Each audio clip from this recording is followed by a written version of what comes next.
तो साथ वाले को बोले, आप आशीषित हैं, आप आशीषित हैं। आप जैसे आए हैं वैसे नहीं जाएंगे, आप जैसे आए हैं वैसे नहीं जाएंगे, आशीष पाके जाएंगे, आशीष लेके जाएंगे। परमेश्वर का आनंद आपका दृढ़ गढ़ है, परमेश्वर का आनंद हमारा दृढ़ गढ़ है। हालेलुया। हमारा वचन चल रहा है रोमियो 4 का 18। आइए हम सभी जने निकालेंगे रोमियो 4 का 18।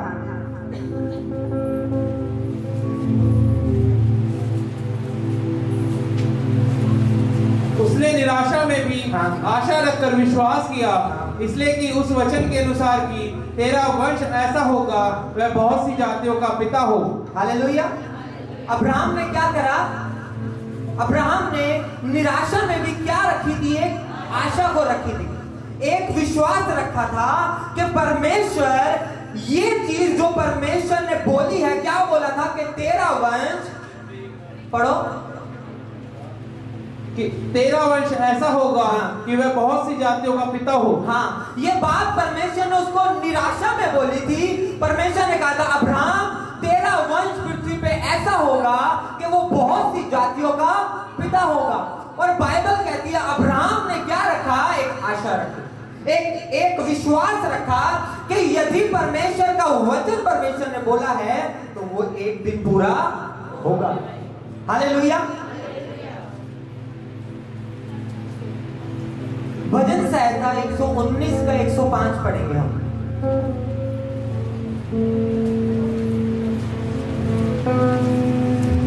तेरा वचन मेरे पांव के लिए दीपक और मेरे मार्ग के लिए उजाला है। हाँ, दाऊद कह रहा है प्रभु तेरा वचन मेरे पांव के लिए क्या है?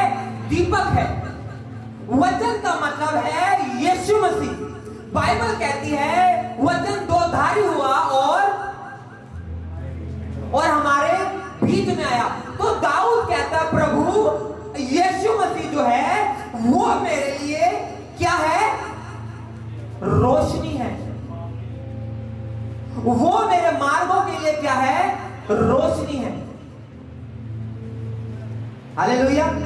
जोर से परमेश्वर की तारीफ करेंगे, तारीफ करेंगे। जब एक व्यक्ति शरीर के भाव से चलता है, जब एक व्यक्ति शरीर में चलता है तो वो अब्राहम की तरह आशा नहीं कर सकता।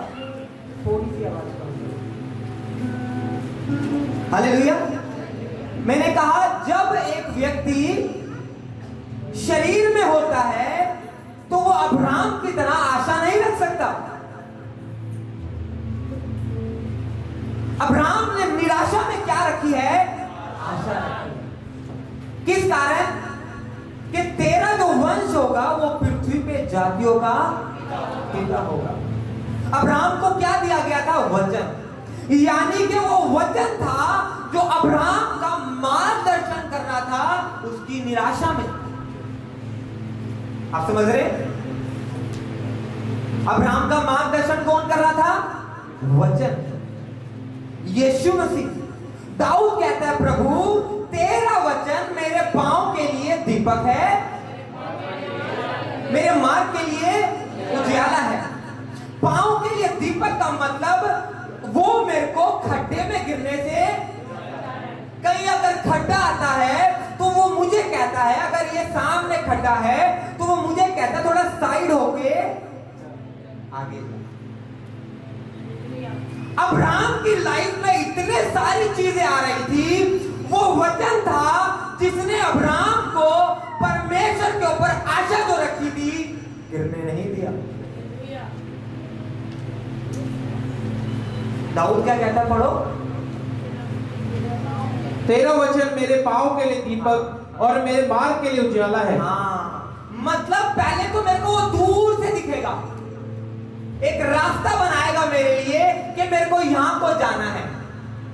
दूसरा मेरे पांव के लिए उजाला है। जो दूर से लाइट दिखती है ना, फिर हम नीचे देख के कई बार नहीं जाते। जब बहुत अंधेरा होता है फिर हम टॉर्च का मारते हैं जमीन पे। बारिश होती है, कीचड़ है, अरे यहाँ गोबर है। कुछ लोग गाड़ी से उतरते हैं और पता नहीं चलता शायद, और सीधा पैर है, सीधा पैर गंदा। यही दाऊद कह रहा है कि जब तुम चलो तो वचन को दीपक बना के चलो। वचन को कैसे चलो? वो तुम्हारे पांव को फंदे में फंसने नहीं देगा, वो तुम्हारे पैरों को गंदा नहीं होने देगा। बाइबल कहती है क्या ही सुहावने हैं वो पैर।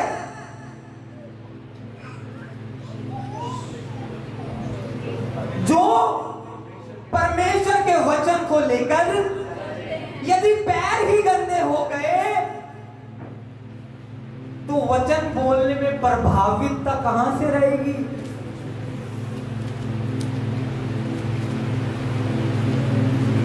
पैर कैसे गंदे होते हैं? दाऊद क्या कह रहा है? जब वचन की रोशनी नहीं है।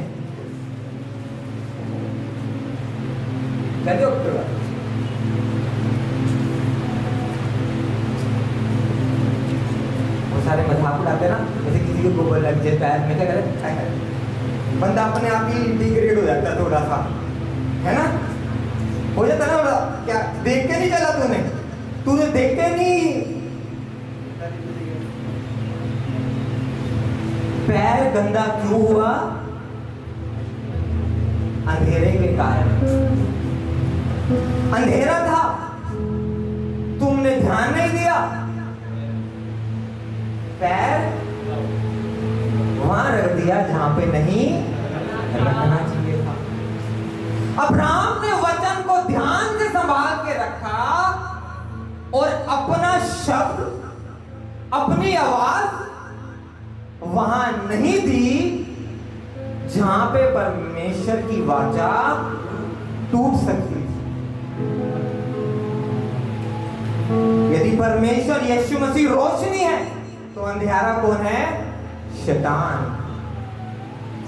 अंधेरा कहता है कोई बात नहीं, थोड़ा सा पाप कर ले। अंधेरा कहता है ओ कोई बात नहीं, थोड़ी सी चोरी दिक्कत नहीं है। अंधेरा कहता है ओहो थोड़े पाप से कुछ नहीं होता। रोशनी कहती है पाप की मजदूरी मृत्यु है। कौन कहती है? रोशनी कौन है? उजाला कौन है?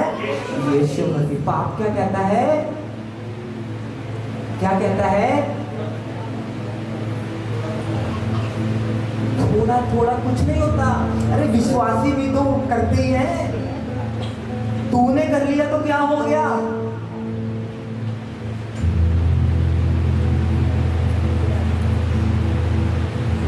उनको ये नहीं पता कि यदि वो थोड़ा पैर गंदा करेंगे वो जिंदगी में कभी भी बड़े लेवल के ऊपर नहीं चुने जाएंगे।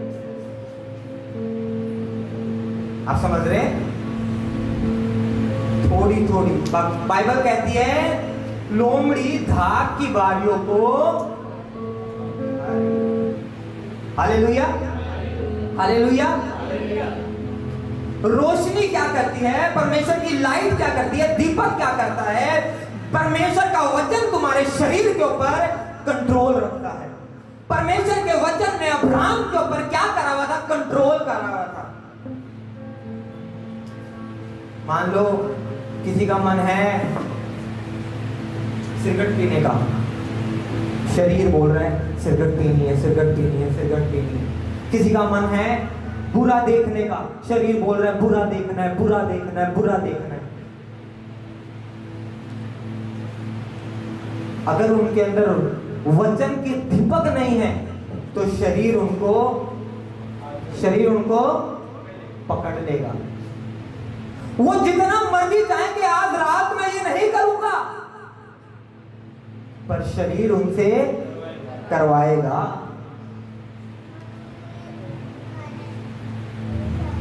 अब्राहम से शरीर वो नहीं करा पाया जो शरीर चाहता था। अब्राहम ने वो किया जो परमेश्वर चाहता था। आप समझ रहे? हालेलुया। जोर से परमेश्वर की तारीफ करेंगे।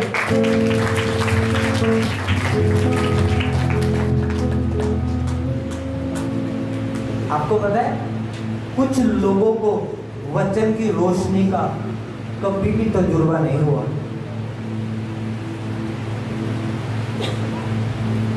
आप समझ रहे? कुछ लोगों को वचन की रोशनी का कभी भी तजुर्बा नहीं हुआ।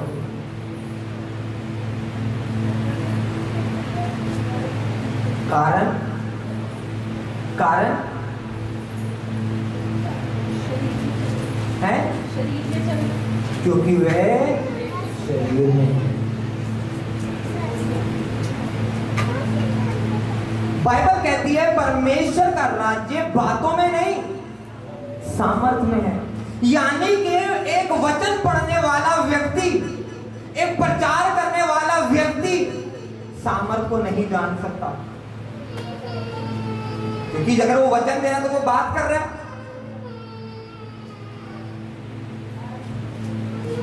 हालेलुया। बाइबल क्या कहती है? परमेश्वर का राज्य बातों में नहीं है सामर्थ में है। और सामर्थ स्पिरिट में के अंदर है। सामर्थ किस में है? आत्मा में। किसकी आत्मा में? परमेश्वर की आत्मा में। परमेश्वर की आत्मा किसके अंदर है? क्या बोला दाऊद ने कि तेरा वचन मेरे लिए दीपक है, मेरे पांव के लिए, आगे मेरे मार्गों के लिए उजाला है। आप समझ रहे हैं? जब किसी के अंदर परमेश्वर के वचन की रोशनी नहीं होती ना। 2 हफ्ते 3 हफ्ते पहले मैंने मेहनत कर रहा था यहाँ पे किसी को, तो उन्होंने कुछ लिखा हुआ था। मैं उनके पास आया, मैंने देखा, मैंने उनके कान में कुछ बोला, उन्होंने आंख खोली। अब पुरानी बात होगी, आपको याद नहीं आएगा। उन्होंने आंख खोली, मैंने बोला आपने लिखा तो कुछ और है, पर प्रॉब्लम तो ये नहीं है। उन्होंने आंख खोली, मैंने बोला ये प्रॉब्लम है, कहते हाँ। मैंने बोला फिर लिखी क्यों नहीं? शर्म के मारे। मैंने कहा कोई बात नहीं।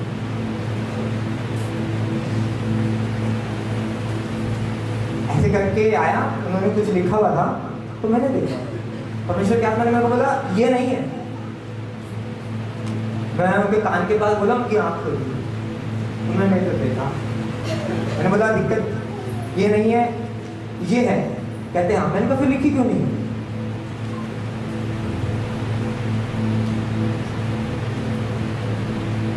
हालेलुया। आप समझ रहे हैं? परमेश्वर का वचन क्या है? रोशनी है। एक शरीर के भाव वाला व्यक्ति वो नहीं देख सकता जो परमेश्वर की रोशनी देखा जा सकता है। समझे? एक शारीरिक व्यक्ति वो नहीं देख सकता जो परमेश्वर की रोशनी उसे दिखा सकती है। आप समझ रहे? अब्राहम वो देख रहा था जो परमेश्वर की रोशनी उसे, और परमेश्वर की रोशनी उसे क्या दिखा रही थी? हाँ माइक में बोलो, क्या दिखा रही थी परमेश्वर की रोशनी? तेरा वंश ऐसा होगा कि बहुत सी जातियों का पिता होगा। हाँ। आज परमेश्वर की रोशनी आपको क्या दिखा रही है? परमेश्वर का दीपक आपको क्या दिखा रहा है और आप क्या बोल रहे हैं? बाइबल कहती है अब्राहम ने निराशा में वो बोला जो परमेश्वर का दीपक अब्राहम को दिखा रहा था। उसने वो नहीं बोला जो शरीर के भाव से उसे दिख रहा था। रोमियो 4:17 पढ़ो।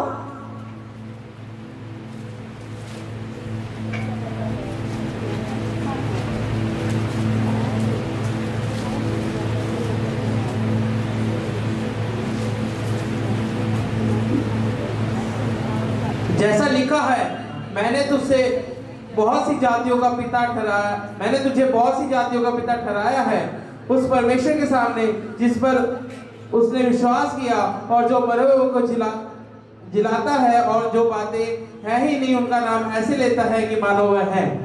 और अब्राहम भी जो बात है नहीं वो कैसे ले रहा था? जैसे वो है।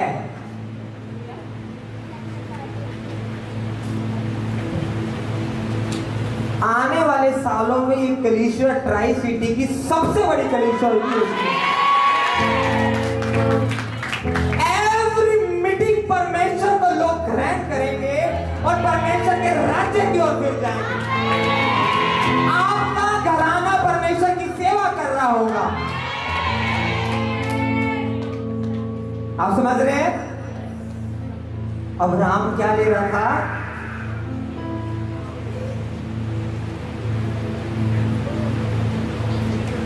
जो बातें हैं ही नहीं। क्यों ले रहा था? क्योंकि वचन की रोशनी से उसे दिख रहा था आज नहीं, इसका मतलब ये नहीं कि कल भी नहीं। ये भरोसा आज नहीं लेकिन कल है। Hallelujah, hallelujah, hallelujah. इब्रानियों 10:23 पढ़ेंगे।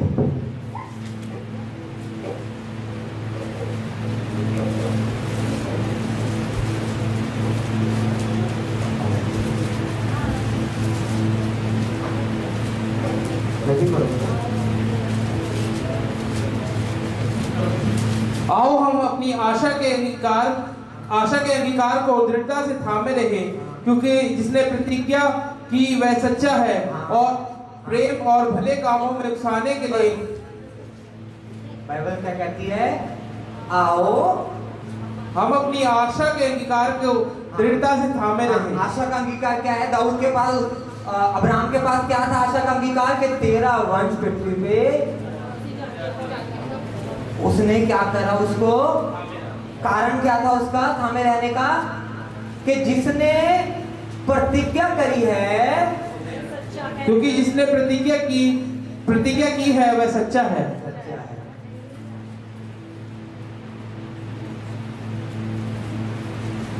क्या कह रही है आज परमेश्वर की रोशनी आपसे?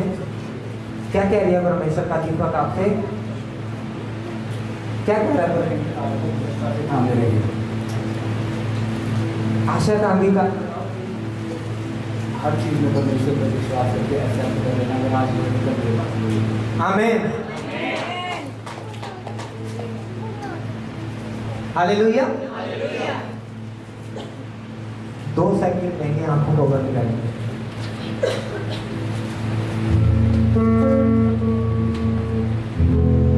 बोलेंगे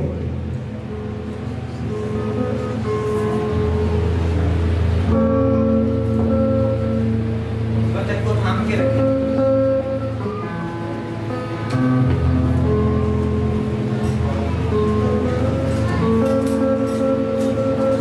क्या बोला परमेश्वर ने आपसे? कि मैं तेरे को सर्वश्रेष्ठ बनाऊंगा, उत्तम से उत्तम तुम्हारा होगा यीशु मसीह के नाम में, उत्तम से उत्तम हमारा होगा यीशु मसीह के नाम में।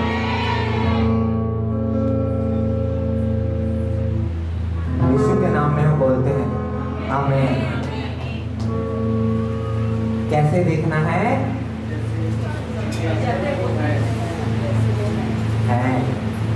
दाऊद ने क्या खड्डा आया, अगर दाऊद को रोशनी नहीं होती वो खड्डे में गिर जाता और वैसे नहीं देख पाता जैसा परमेश्वर दिखाना चाहता है।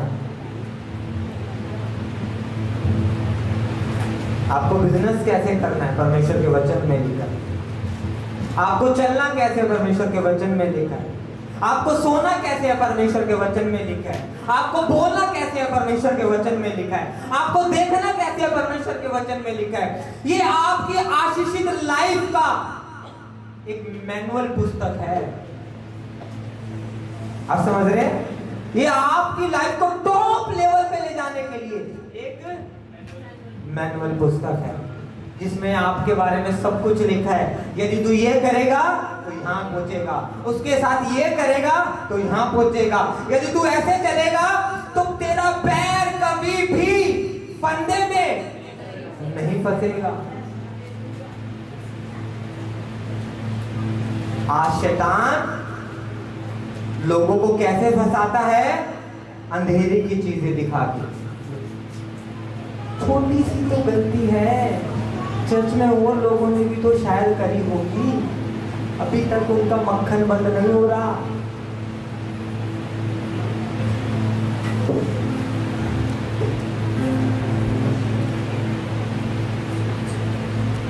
मैंने कहा अभी तक उनका मक्खन बंद नहीं हो रहा। मक्खन ना लगाओ, लोगों को वचन लगाओ, लोगों को वचन दो।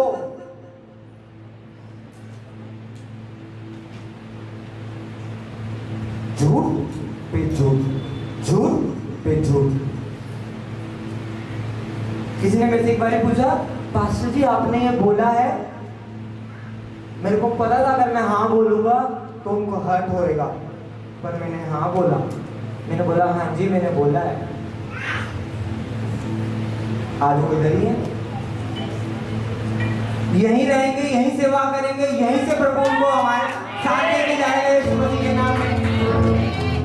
आज लोग लोगों को दिखाने के प्रभु तो बहुत दूर है, अभी थोड़ी आ रहा है, 5 मिनट में फिर माफी मांग लेंगे। ये अंधेरे की बातें हैं। ये किसकी बातें हैं? अंधेरे की। रोशनी परमेश्वर का दीपक कहता है पाप की मजदूरी घटा। Hallelujah, hallelujah.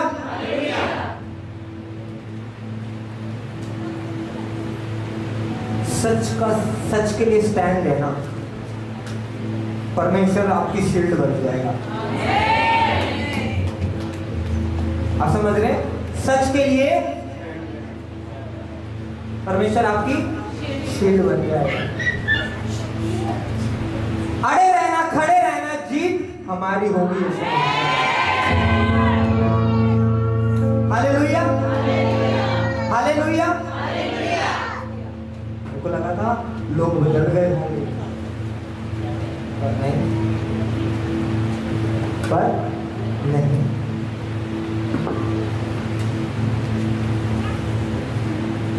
आपको एक चीज पढ़ाऊं, पढ़ी आपने शायद ही पहले कभी पढ़ी होगी।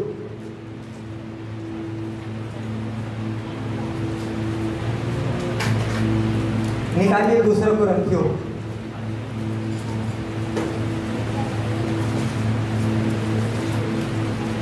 कोई अध्याय नहीं पढ़ना, दूसरा कुरिन्थियों की भूमिका पढ़नी है तृतीय वाली, कि पौलुस कुरिन्थियों में गया क्यों था शहर में।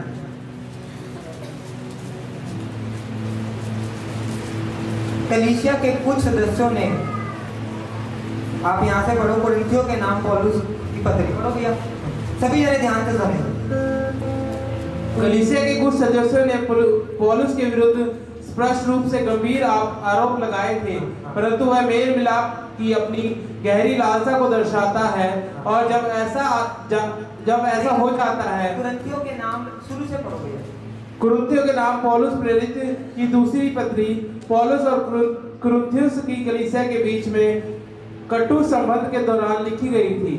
कलीसिया के कुछ सदस्यों ने पौलुस के विरुद्ध स्पष्ट रूप से गंभीर आरोप लगाए थे, परंतु वह मेल मिलाप की अपनी गहरी लालसा को दर्शाता है, और जब ऐसा हो जाता है तो वह अपने अत्यधिक आनंद को भी प्रकट करता है। अब पढ़ो इस पत्री के पहले भाग में। इस पत्री के पहले भाग में पौलुस कुरिन्थियुस की कलीसिया के साथ अपने संबंधों पर विचार करता है, और उन्हें समझाता है कि उसने क्यों कलीसिया में अपमान और विरोध करने जैसा कठोर व्यवहार किया।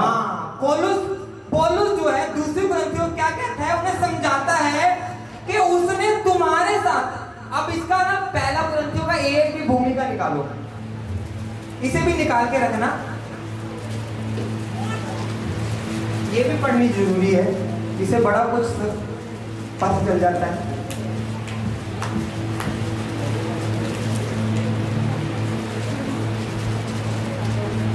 पढ़ो।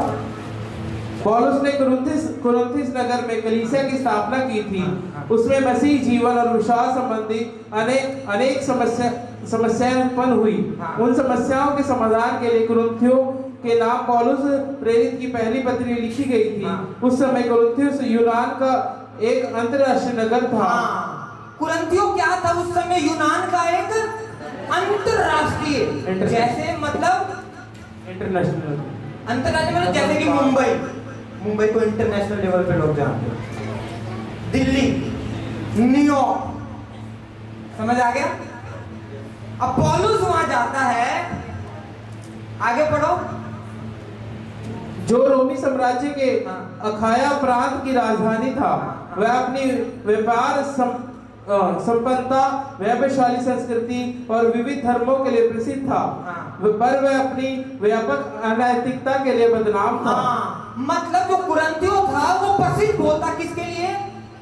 व्यवसाय के लिए, कि भाई वहां पे जैसे लोग आते हैं ना, चंडीगढ़ काम के लिए बहुत मशहूर है, मुंबई काम के लिए बहुत मशहूर है, दिल्ली काम के लिए मतलब कमी नहीं है। ऐसे ही कुरिन्थियो था जो काम के लिए, व्यवसाय के लिए बहुत मशहूर था। मतलब बड़े बड़े शहरों में, अभी पौलुस कहता है कि व्यभिचार भी बहुत टॉप लेवल के ऊपर था। पढ़ो। प्रेरित की प्रमुख चिंता के विषय थे कलीसिया में विभाजन, अनैतिकता, यौन और विवाह तथा विवेक संबंधित प्रश्न। पौलुस की जो चिंता क्या थी?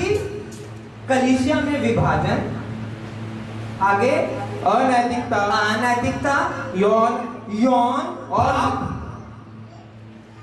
और विवाह, गलत विवाह, सही विवाह के लिए नहीं बोल रहा वो, गलत विवाह तथा विवेक संबंधित प्रश्न, कलीसियाई प्रबंध, पवित्र आत्मा के दान और पुनरुत्थान। पौलुस अपनी गहन अंतर्दृष्टि से ये बताता है। बस अब पढ़ो दूसरी कुरिन्थियों का। इस पत्री के पहले भाग में पौलुस कुरिन्थियुस की कलीसिया के साथ अपने संबंधों पर विचार करता है और उन्हें समझाता है कि उसने क्यों कलीसिया में अपमान और विरोध करने जैसे कठोर व्यवहार किया। पौलुस क्या समझाता है कि क्यों उसने कलीसिया में लोगों को एक तरीका दिखाया कि तुम्हारा अपमान हो रहा है, मैं तुम्हारा क्या कर रहा हूं, आगे अपमान और विरोध करने जैसा कठोर व्यवहार किया।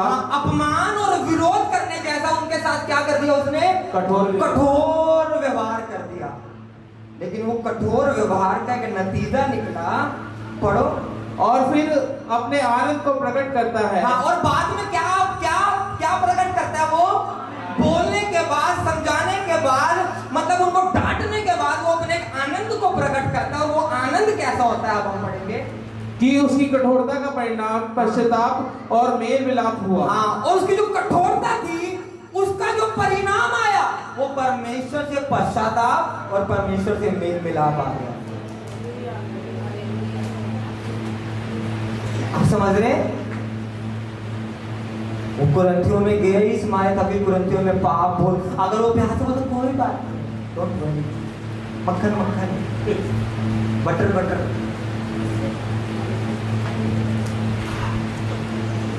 क्या वो छोड़ते? क्या वो छोड़ते? कुरिन्थियों में उसने लिखा, धाकरस के मतवाले मत बनो, इससे लुचपन होता है। तुम्हारा शरीर पवित्र आत्मा का मंदिर है, यदि इसे नाश करोगे तो परमेश्वर, यही थी उस कठोरता। और उनको क्या लिखा है?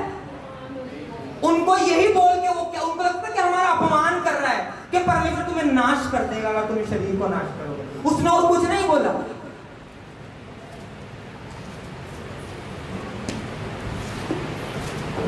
पढ़ो दोबारा कि पौलुस की कठोरता थी, ध्यान से सुनिए, अगर वचन पढ़ते तो आपको समझ में आ रहा होगा। पढ़ो।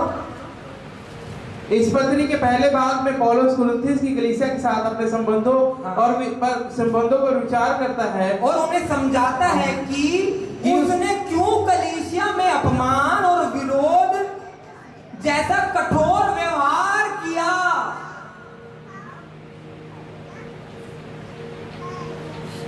क्या कहा उसने कि धाकरस के मतवाले, इससे रोशनी चली जाएगी जो तुम्हारा मार्गदर्शन कर रही है। उसने कहा इससे लुचपन उत्पन्न हो जाएगा। अगर तुम गलत काम कहते तुम्हारा शरीर, कि परमेश्वर का पैरों को गंदा क्यों करवाता है?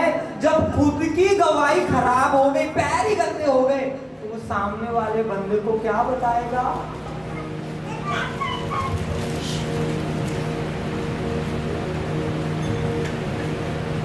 पौलुस क्या कहता है? मैंने तुम्हारे से जो अपमान वाला व्यवहार किया, मैं तुम्हारे से जो कठोरता से बोला, आगे बढ़ो, विरोध करने जैसा, मतलब कितना बड़ा शब्द वो यूज कर रहा है कि तुम्हें लगा मैं तुम्हारा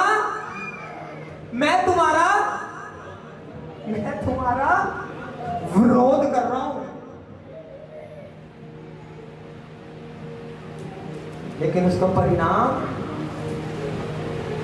कठोरता का परिणाम पश्चाताप और मेल मिलाप हुआ।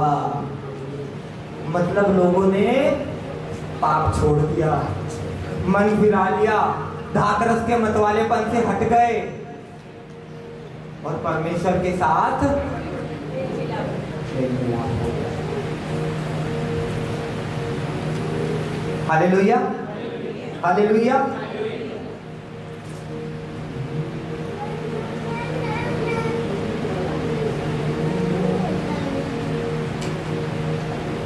जो से परमेश्वर की तारीफ करेंगे।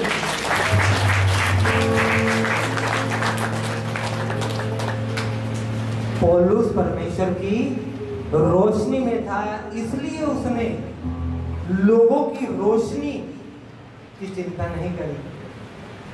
उसने कैसा व्यवहार करा आके, अगर अब घर जाके पढ़ना, रोमियो का भी टाइप भूमिका पढ़ना, बड़ा मजा आएगा आपको, पढ़ेंगे घर जाके। हालेलुया, जोर से परमेश्वर के लिए ताली बजाएं। पौलुस किसमें था? परमेश्वर की रोशनी में। यदि वो भी वहां पे जाके ऐसा करता तो कोई आती और उसके कंधे पे हाथ रखती और क्या कर देती उसे?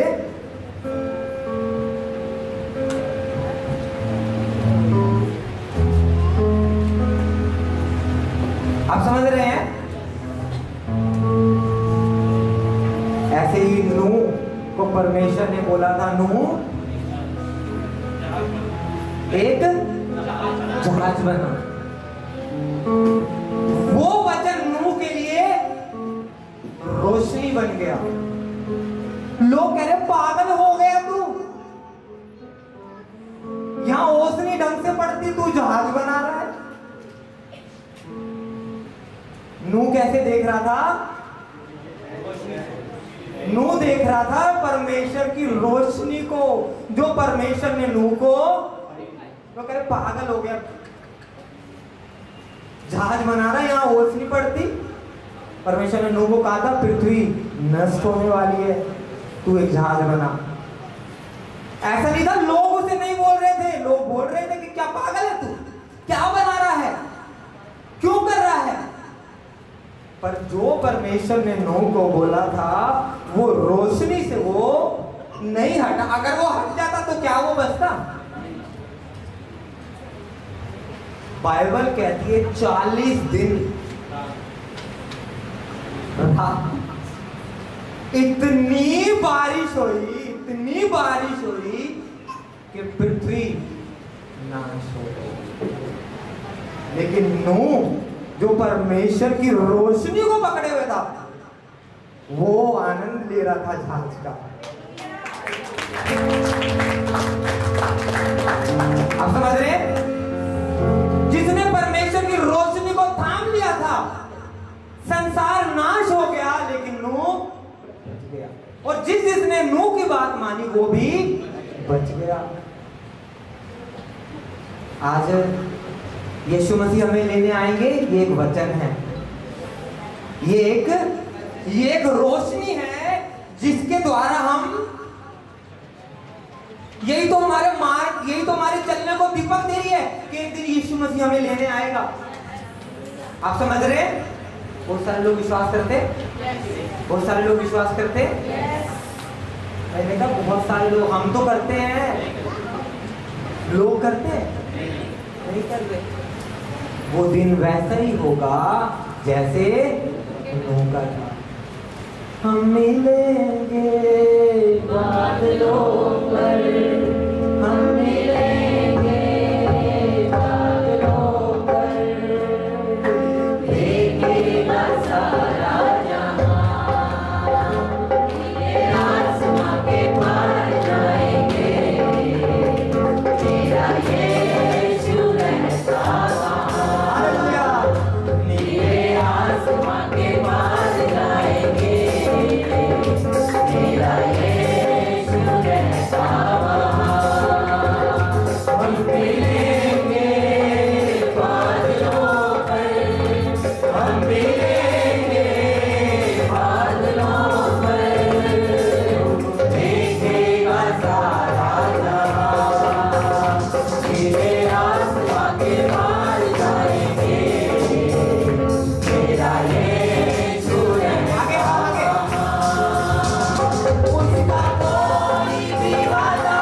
जहान देखे गए।